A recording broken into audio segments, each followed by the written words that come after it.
Welcome back, everyone, to another episode of Autopsy Simulator.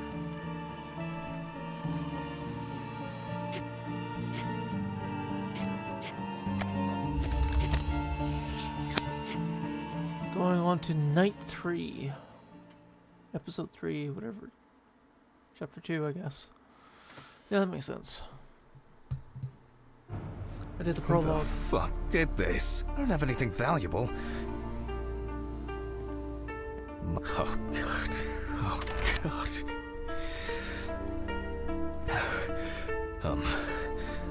What am I supposed to do now? This is crazy.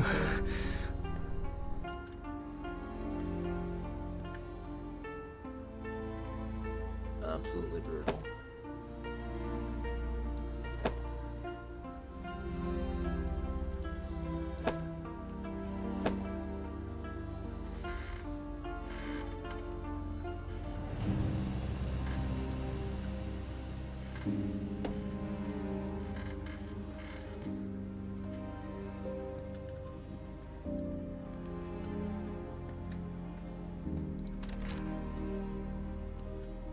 How the fuck did they get in? Oh, I guess they... Right, they broke in through the door.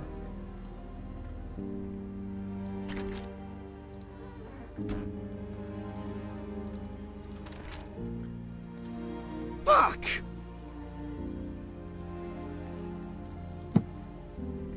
Great. That's all I need. What if it was Red Pete? More than Hades.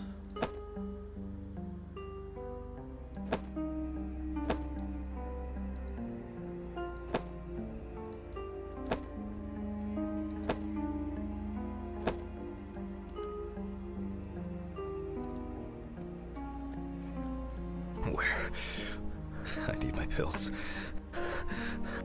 I can't get my thoughts together.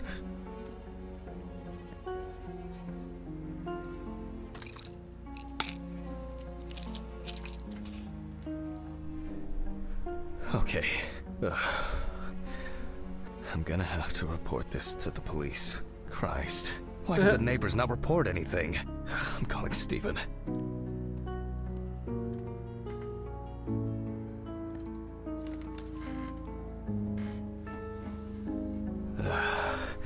Stephen? Now, Jack, I told you I'm going for a drink with you for another night in a row. That's not why I'm ringing. Although I could do with one. Someone broke into my apartment. What? Did anyone see anything? Have you called the police yet? No, I don't think so. Anyway, no one contacted me. As for the police, I'm calling right now, officer. All right. Do you want me to head around? Look for any trace evidence? I don't know. Yes. No, I guess not. Honestly, I don't have the strength to deal with it right now. I just want to lie down. Are you sure? Because it's no trouble at all. I think so. I'm sorry. I just wanted to calm down a bit. I don't know. That's probably some stupid joke. Only money was stolen. Money? From Alice's box? Oh, fuck. Listen, I can come over. I have the key. I'll drop by, do what I need to do, and you go get some sleep. No, don't trouble yourself. Lately, I've been just so tired and distracted. I don't know. Maybe I forgot to close the apartment door on my way to work. If anything else is missing, I'll let you know and call the police. All right. Just make sure you close it tonight. If you see anything weird tomorrow, let me know. Whoever did this may be watching you. I don't think anyone is dumb enough to come back. You're probably right. Take care, Jack. If you need anything, call me. I promise I will. Thanks, Stephen. Sorry to bother you again. I've just been all over the place lately. It's not a problem. Good night, Jack. Good night.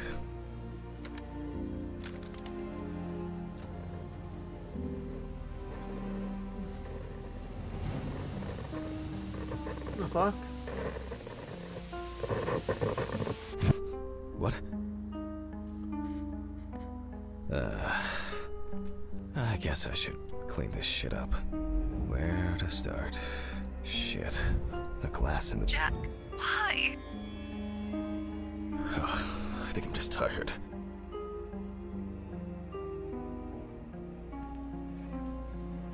To be honest, I could leave it like this. There you go. I still don't understand why Alice liked this painting so much.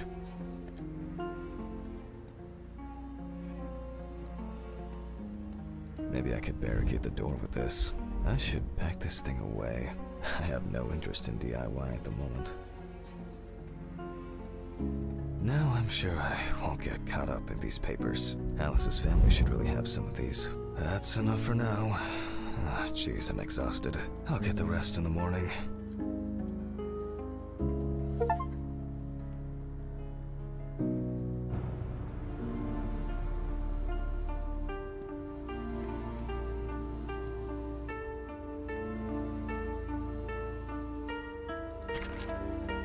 Oh yeah, I should take my pills. What are these pills you keep taking?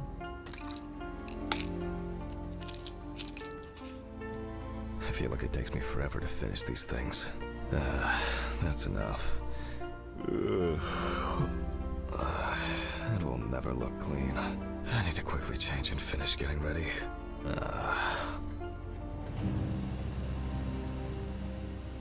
I'm gonna be late for work again.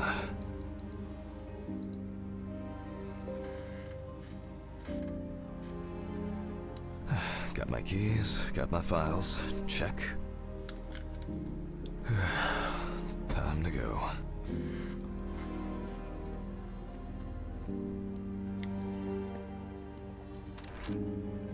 Remember to close the door properly, Jack. I'll ask the neighbors tomorrow if they saw anything suspicious. I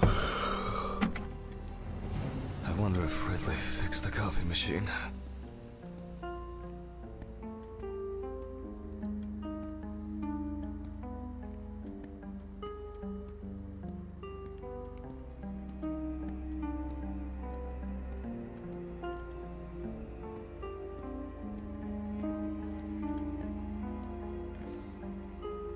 Red light! Red light! We're in the red light district.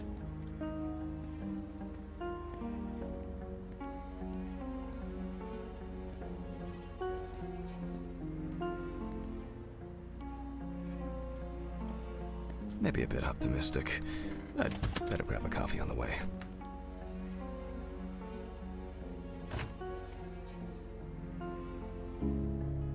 Dude, you got something wrong with your car. It's not even idling. You haven't turned the car on yet, and it's still sitting at 50 kilometers. I'm exhausted. Or miles, one of the two. I wonder who Steven brought in today.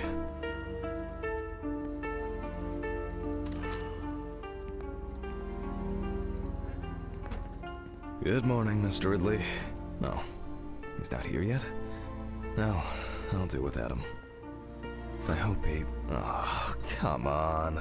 He was too lazy to even wheel the gurney to the autopsy room.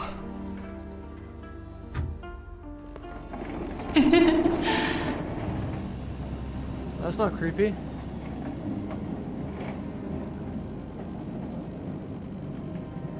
Almost there. Now for the tough part. The body needs to be moved. Where's Ridley when you need him? Alright. I just need some gloves and my apron. Then I can get to work.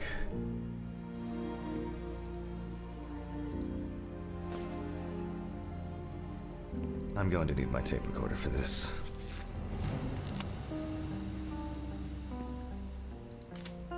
Autopsy dated November 22nd, 1991. 7:32 p.m. Led by Dr. Jack Hanman. I begin by verifying the identity of the Jane Doe. It's most likely Harper Lloyd, age 35. Found in a well-owned house by her neighbors Leonard and Dorothy Chelsea. Reported missing for a week. It is also known that the deceased was diagnosed with affective bipolar disorder. Harper was placed on drug therapy, which she dropped out of fairly regularly. During her treatment, she was under the care of her common-law partner, Richard Benson, professional truck driver. The last person who had contact with the deceased was her partner. Harper's last message read as follows: "I'm gonna take a shit in their stupid well. Then we'll see who has the last laugh." Nice one. Police records also show that Mrs. Lloyd was in constant conflict with her neighbors. The constant parties and subsequent brawls made living in the area nearly impossible, especially when Lloyd's partner wasn't around. Firefighters found the body after the Chelsea family began complaining that their tap water tasted strange, and at one point had begun to smell and turn a dark color. Lovely.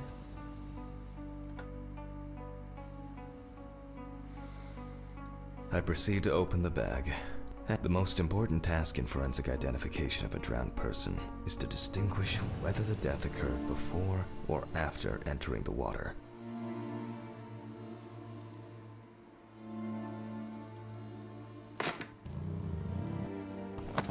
Okay, that could have been worse. I carefully removed the victim's clothes so as not to damage the skin. The deceased was fat. One shoe is missing. I'm going to need the camera to document all possible suspicious marks.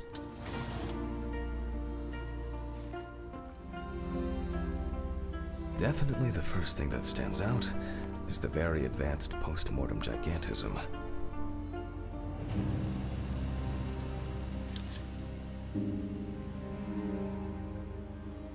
The skin of the deceased appears very delicate, smooth, and relaxed from being in the water for a long time. The whole body is extremely pale.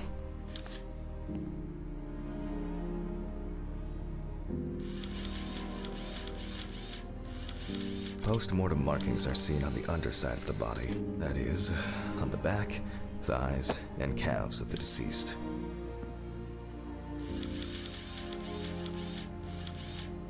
There are bruises and hemorrhages on the neck. These usually occur due to increased inhalation when fighting to breathe underwater.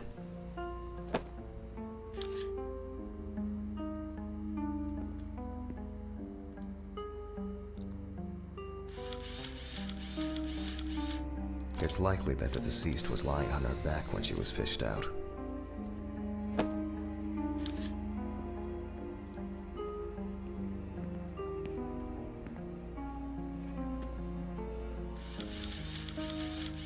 There are some obvious scratches on the skin.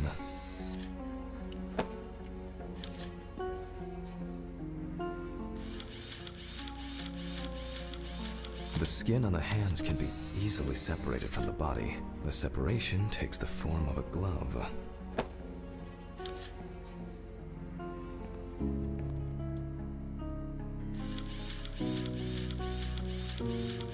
The so-called washerwoman's skin on the feet. The deceased had indeed been in the water for a long time.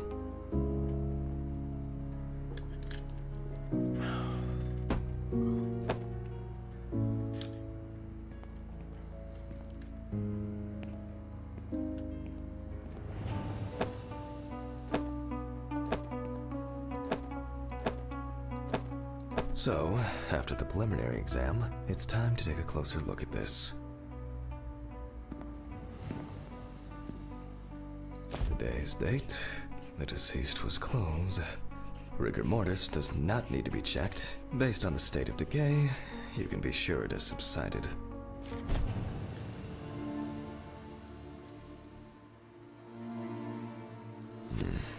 Where does we see thick white foam in the mouth of the deceased, resulting from pulmonary edema. Foam is a characteristic in deaths due to drowning.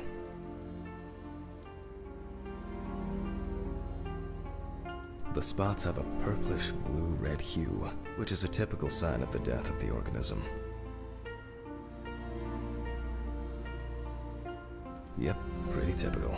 Liver mortis are formed as a result of putrefaction of blood in the veins. There are obvious scratches on the skin, especially on the back and hands. These could be defensive wounds, evidence of some sort of altercation prior to death.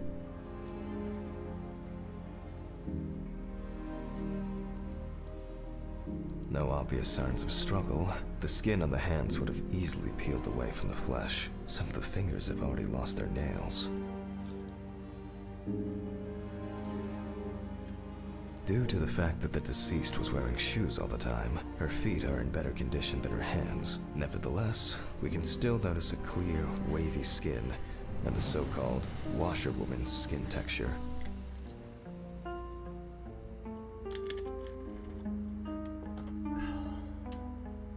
Okay, that's probably enough to indicate a direction for further examination.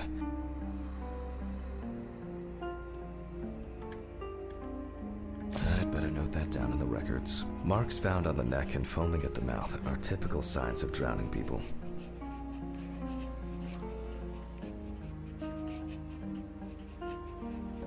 Those abrasions appear relatively fresh. No healing or scarring is visible. Hands heavily wrinkled from submersion of water, typical washerwoman's skin.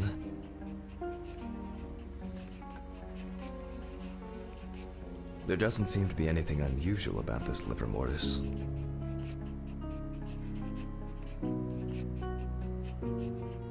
Diffuse spots are caused by blood rotting in the veins.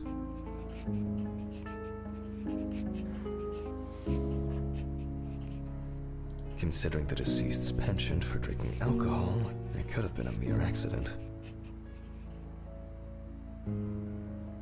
In this case, the question is, was drowning an accident or of suicidal intent? Maybe it's just abrasion, or maybe the result of a fight and being pushed into a well? Fortunately, the skin on the hands didn't fall off. Otherwise, I'd have trouble identifying the deceased. Their distribution suggests that the victim was probably lying on her back when fished out of the water. Livor mortis of a different color could indicate poisoning with carbon monoxide, cyanides, or nitrates. However, this is not the case here.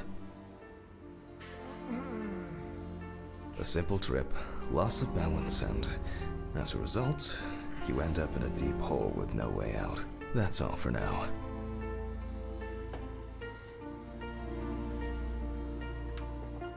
Before I begin the dissection, I'll make sure the suggested identity is correct.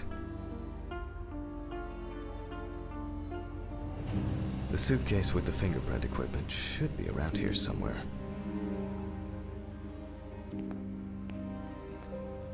Oh, here it is. The fingerprint sheet should always be checked.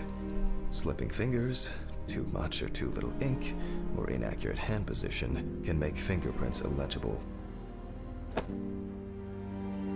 If the body of the deceased is well preserved, fingerprinting is similar to that of a living person. With decomposing bodies, the tissue of the pads of the fingers tends to shrink. To remove these shrinkages, a mixture of glycerin or air is used.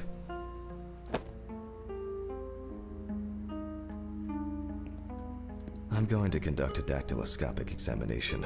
If in fact the deceased is in the police database, I will find her. Glycerin is injected successively between the nail and the skin of each finger. The substance then enters the fingertip, removing shrinkage and wrinkles.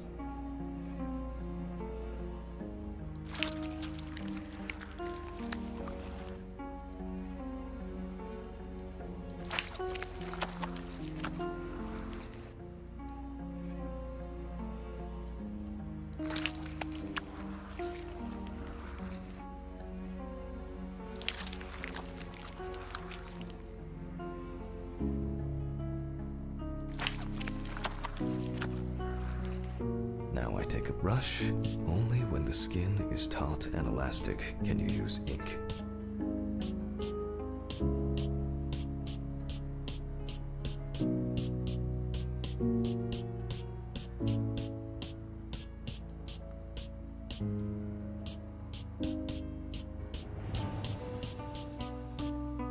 I think it's enough. I'm getting fingerprint samples. In the case of drowning victims, you have to be extremely careful. The skin may fall off the hand like a glove when you take the print. I'll use the fax machine to add the print into the system. button, and...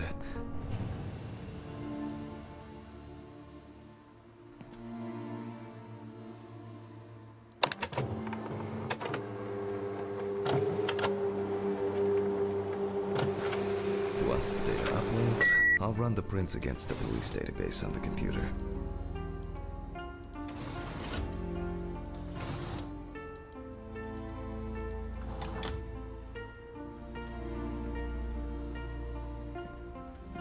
Great. The data is there. Click Upload. Now, go through the database and find a matching print. Expect possible hours of fun.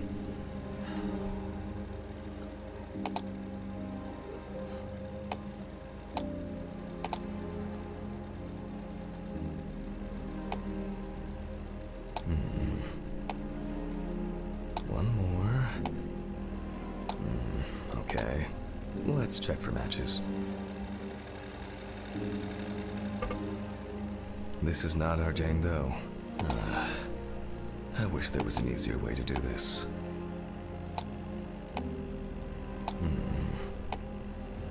One more. Analyze button. And we have a result. Everyone has a story to tell, even if it's just a police record. So, as predicted, the deceased turned out to be Harper Lloyd. That went smoothly. I'll print this out and attach it to the medical records.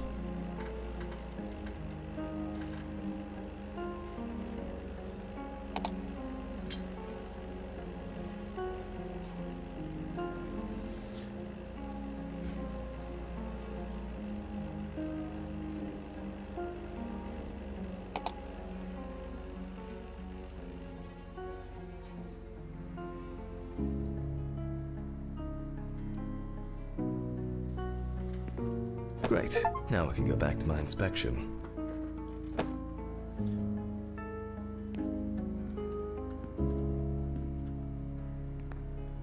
I'm adding the name of the deceased. I'll start the internal examination by taking fluid from the victim's brain. A needle inserted through the nose will do the trick. Oh, lovely. If the victim was alive when she fell into the well, she must have swallowed water fighting for her life, and then diatoms, characteristics of pooled water like a well, got into the body.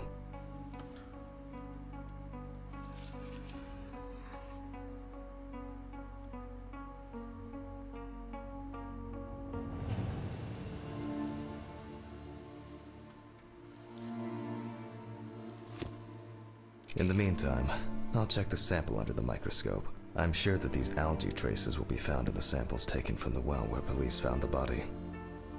Now I need to adjust the knobs properly and place the diatom in the center of the slide.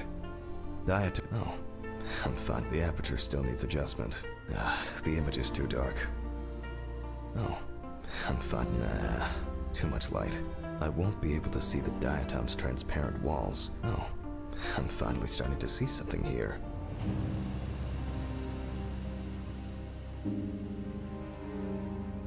It's not a dirty lens, I'm afraid. And perfect.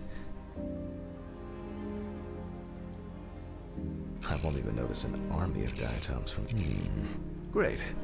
This way I'll see if I'm dealing with a large concentration of these algae. It's not a dirty lens, I'm afraid, but rather a bad focus. And it's not a dirty lens, I'm afraid. And it's not a dirty lens, I'm afraid. Yeah, I heard you. But rather a bad focus. The aperture still needs adjustment. Oh, I'm finally starting to see something here.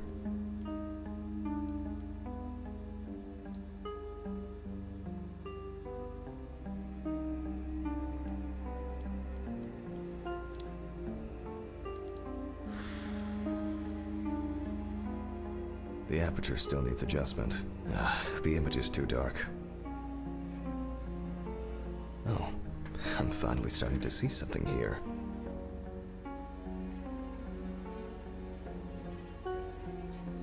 Nah, too much light. I won't be able... Oh, I'm finally starting to see something here.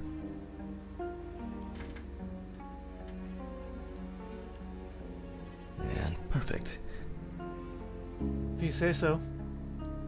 I won't even notice an army of diatoms from this distance. Great. This way I'll see if I'm dealing with a large concentration of these algae.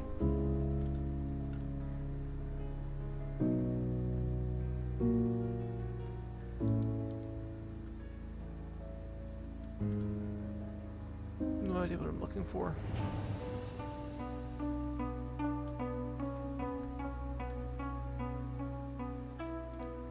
It's not a dirty lens, I'm afraid. But rather... And perfect. It's not a dirty lens, I'm afraid. And perfect.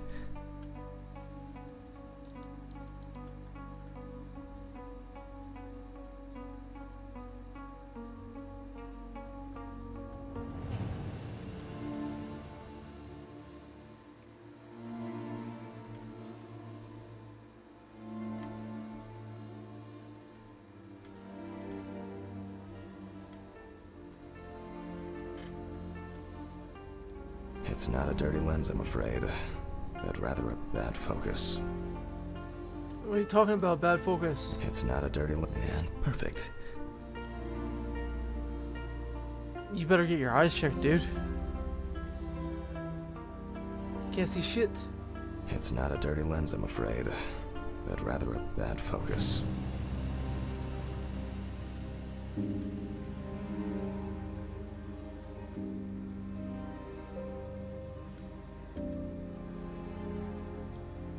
I won't even notice an army of diatoms from this distance.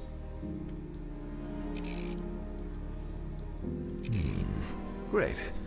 This way I'll see if I'm dealing with a large concentration of these algae. I would say so. What the fuck do I know?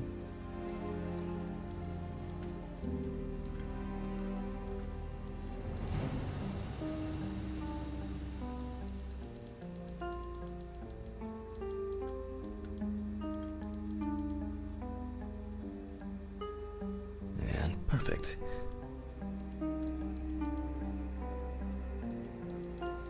I don't see how that's perfect. That's blurry as shit.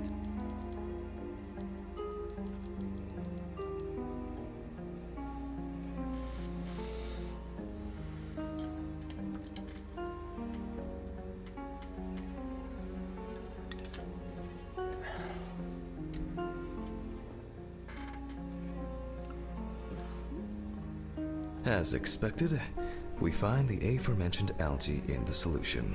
Their upper part, Epitheca, which overlaps the lower, Hypotheca, is clearly visible. The presence of diatoms in the brain samples taken indicate that the deceased was certainly alive when she fell into the water and was possibly conscious. Since there were diatoms in the brain, it means that many more of them must have entered the body. Studies of the rest of the organs will most likely confirm this hypothesis. I can finally get to the practical part. I must be extra careful because the skin of the deceased is very stretched. I wouldn't want an explosion here.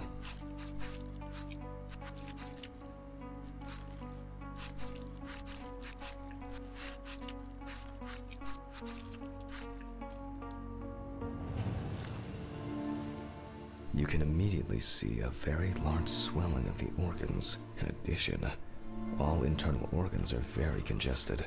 I proceed to remove the rib cage. It's easy to see that the ribs have been imprinted in the lungs. So, I'm going to start by drawing blood from the lungs for testing for diatoms.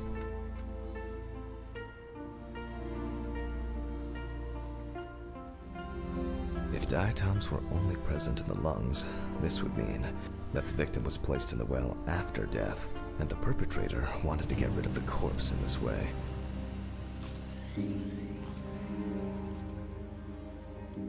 Now, I remove the lungs and proceed to their examination. Taking the lungs in my hand, I feel that the tissues have lost their elasticity, which is the result of water emphysema. In addition, there is significant swelling of the organs, and as a result, we have a nice imprint of the ribs. The emphysema itself, it's clear how far it's progressed, which is characteristic of drowning.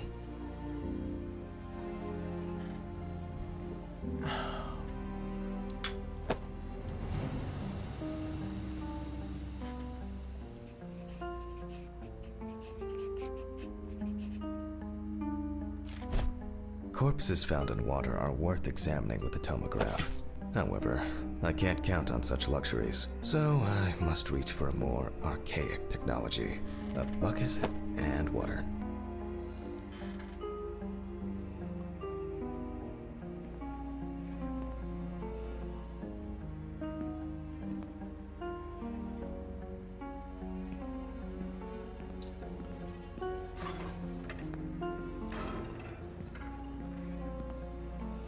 The fuck?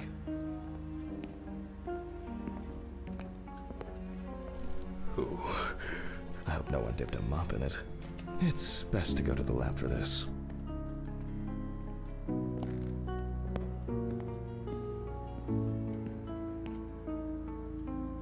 Strange things are afoot at the Circle K.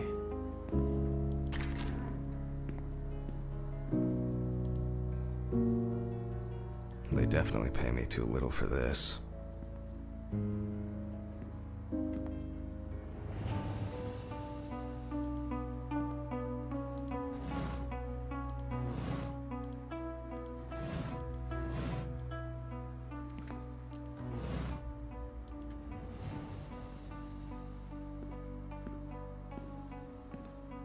Close the fucking window. Seriously, I gotta come in here every day.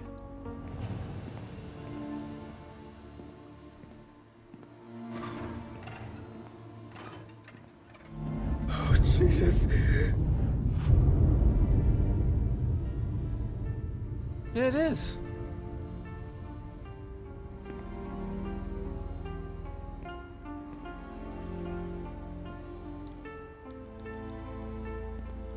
How? Where? What?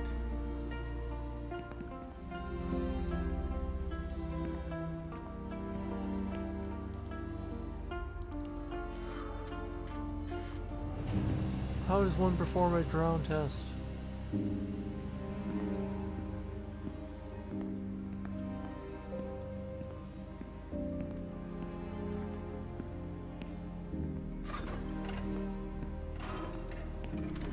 Historically, the lung float test is used to detect infanticide.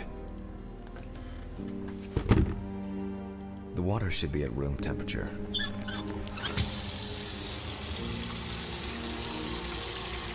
That's enough. To test for this, I have to place the lungs in a container of water. This checks if there is air in the lungs. And speaking of lungs, everything is ready to bring them here.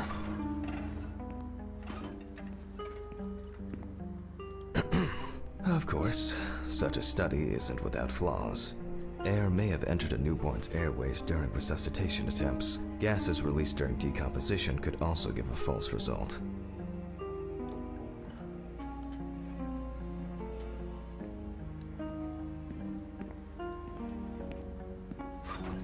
What's that? Oh, triggers. No.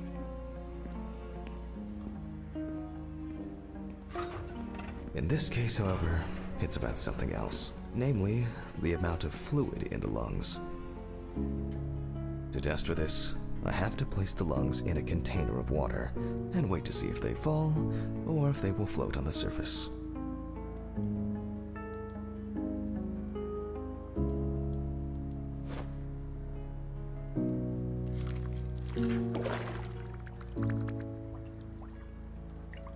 Just as I assumed, the lungs collapsed easily.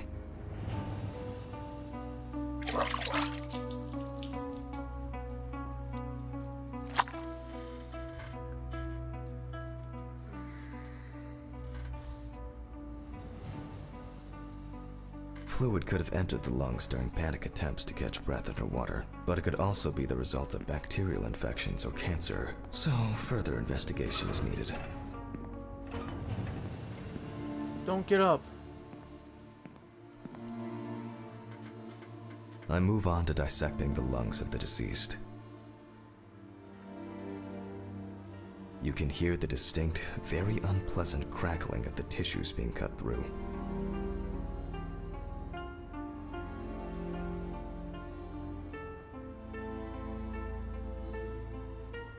The parenchyma is remarkably pale, although small hemorrhagic No, don't foci arise. Stay and dead. petechia are present on the surface.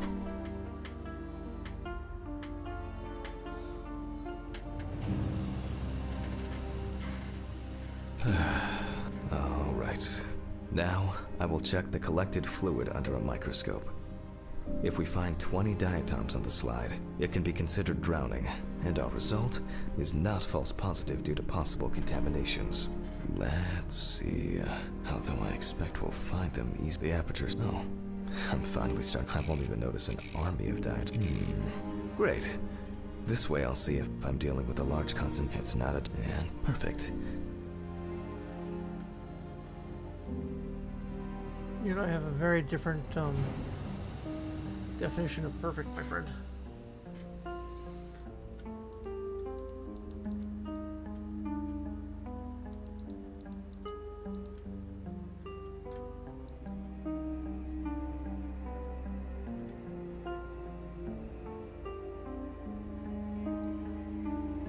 It's not a dirty lens, I'm afraid, but rather a bad focus.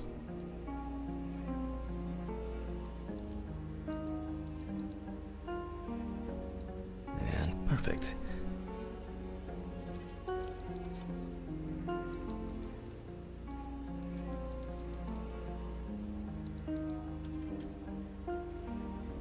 There we go.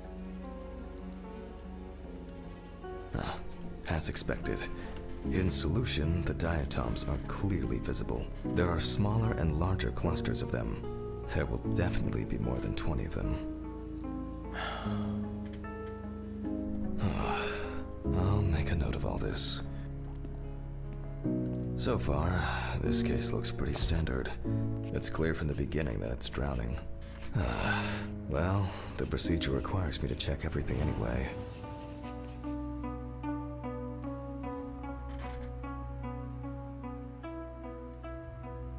So, I move on to checking the other organs.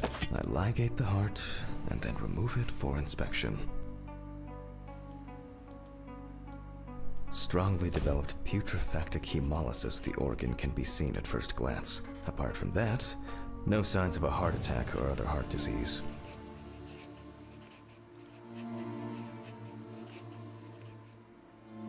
I move on to the next organ. This time, it's the liver.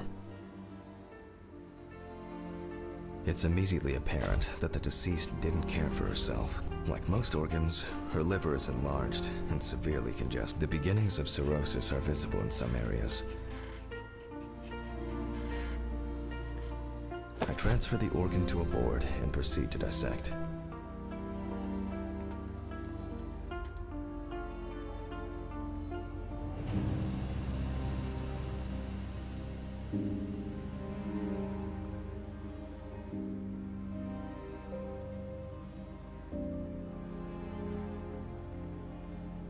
The cross-section clearly shows dilated veins and many small hemorrhagic foci.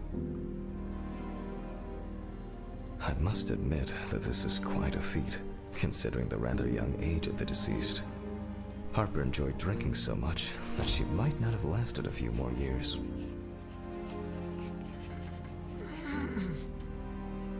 I move on to the stomach. I take a sample of the fluid for testing.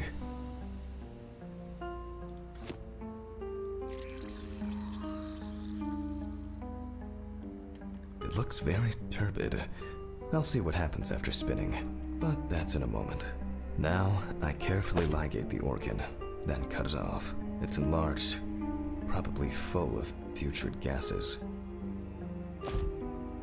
I transfer it to the board and carefully open it, checking the contents.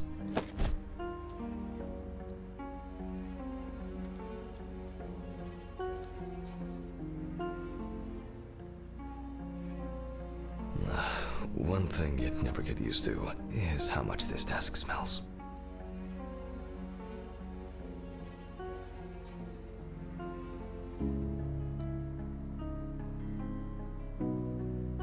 Okay, the stomach is full of fluid and unidentified organic matter, which is probably leftover food.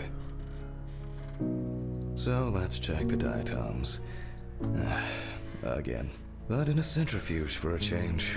The problem with examining drowned people is being able to show whether the death was due to drowning or whether something else contributed to the death. Cramp, heart attack, drugs, homicide, or some accident. Such an analysis requires viewing from different angles and a careful interpretation of the collected data, including those from the field. That's why it's so important to collect as many samples as possible. Unfortunately.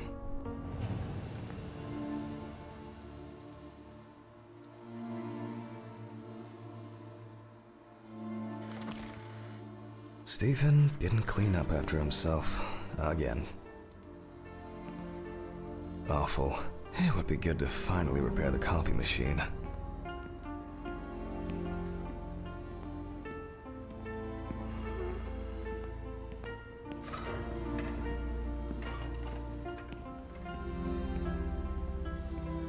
Okay, this is one last little sample. Now set. Not looking for blood alcohol. Oops. Whoa. Diatoms, 35 minutes, 25%.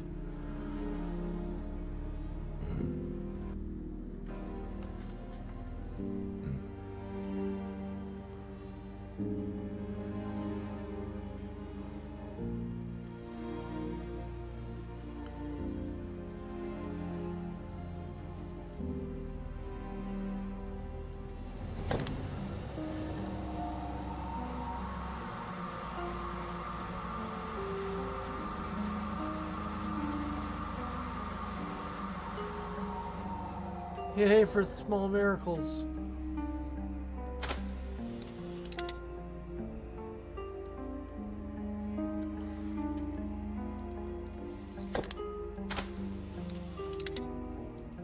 Done. I'll run it directly into the chromatograph and run it against the data from the police. I'm certain the analysis will show similarities between the fluid and water in Chelsea's well.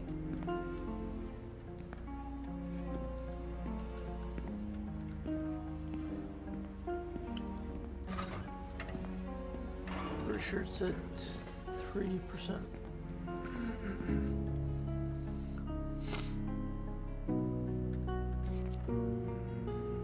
Yeah, 3 mil. Let me think. 3 milliliters should be fine.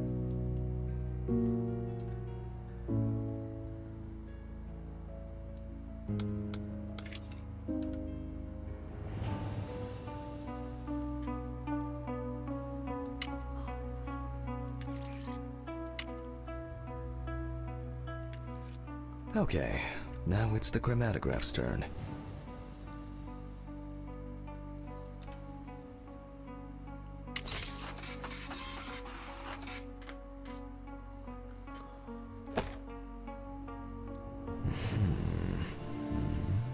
Yes, the water sample matches the one provided by the police.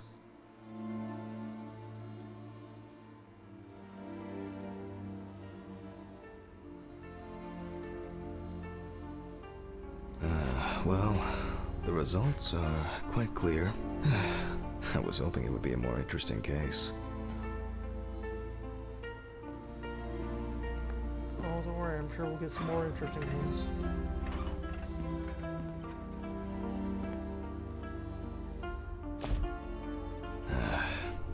More diatoms. Analysis indicates the same origin. Blah, blah, blah. There's little left to do. I'm going to check the airway patency of the deceased. Interesting. Looks like there's something stuck in the trachea. I'm moving to the board for further inspection.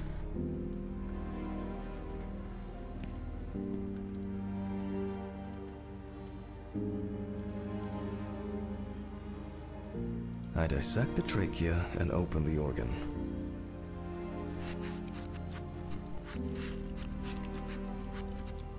Inside, I find a wedding ring. Based on the size, I can say that it's a woman's wedding ring, quite standard from the outside. There's an engraving inside. What the fuck? But this is my ring. Alice's ring. But how did it, but this should be at home. I have it.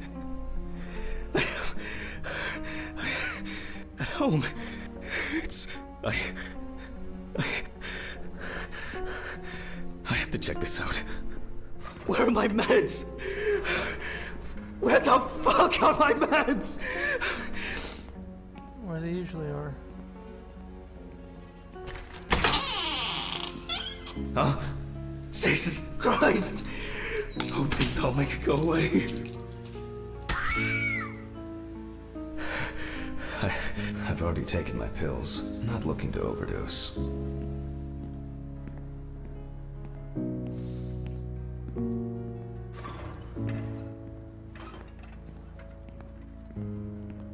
Finish your job.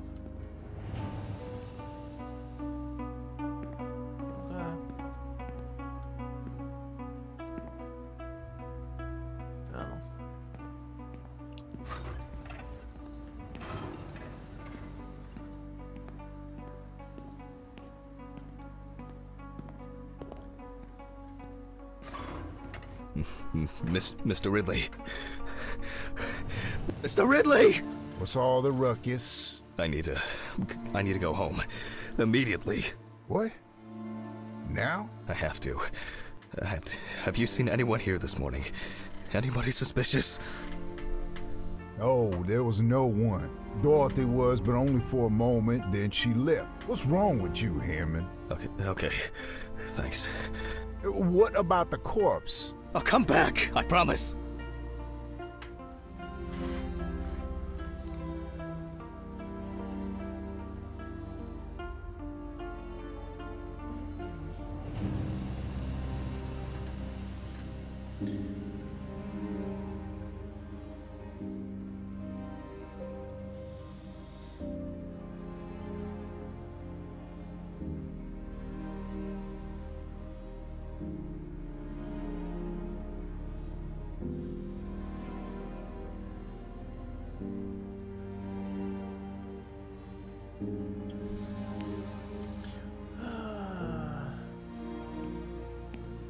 Jesus Christ!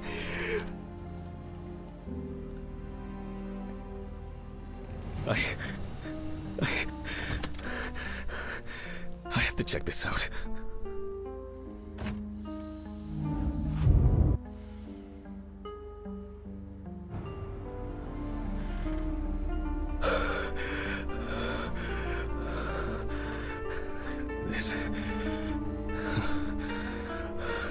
This can't be real. Where is it? Where is it? Where?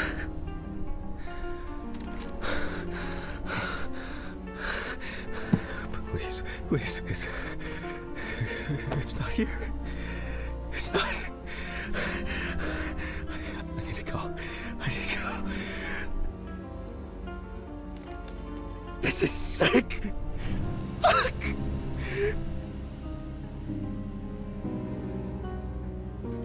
Come on, Stephen. Pick up the fucking phone.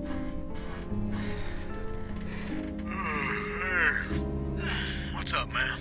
They took the ring. What? What ring? What are you talking about? They took the wedding ring. Alice's wedding ring. One sec. You mean burglary? You said nothing was missing. Yes, I know that. I don't know. I was jittery. Maybe I didn't notice.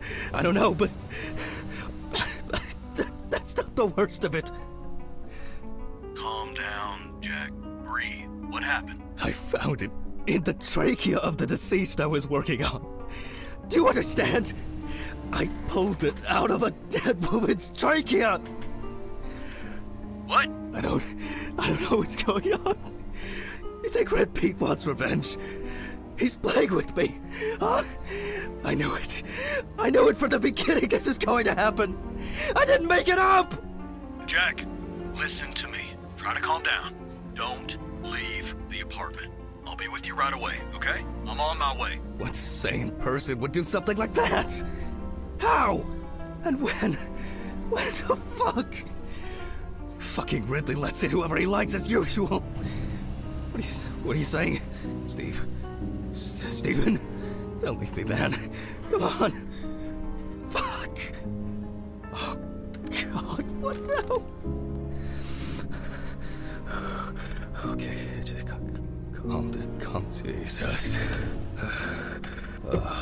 What's going on? Should you be drinking with your meds? Whatever those are.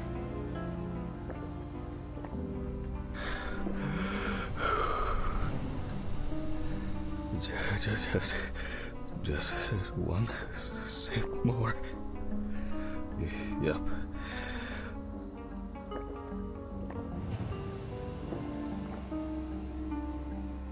Jesus.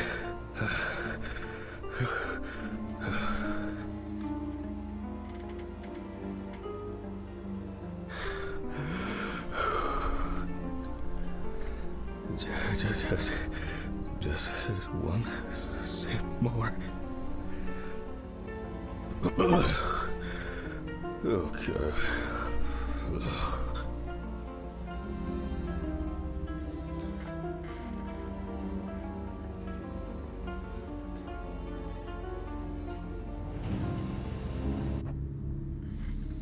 Alright, so that's the end of this episode.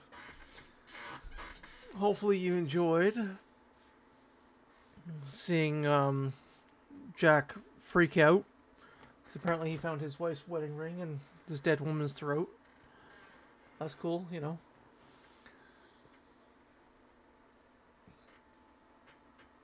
Things are getting a little creepier now. There was that random person. Excuse me. A random person who was there and then wasn't. And then the body sat up. That was kind of cool. So I'm kind of interested to see what happens. So if you want to check out more of my content, you can check me out on YouTube and Twitch, 19deathtown69. And if you want to chat with me or the rest of my friends, you can join our community Discord. The link will be below. Thank you very much for watching this episode, and we'll see you next time.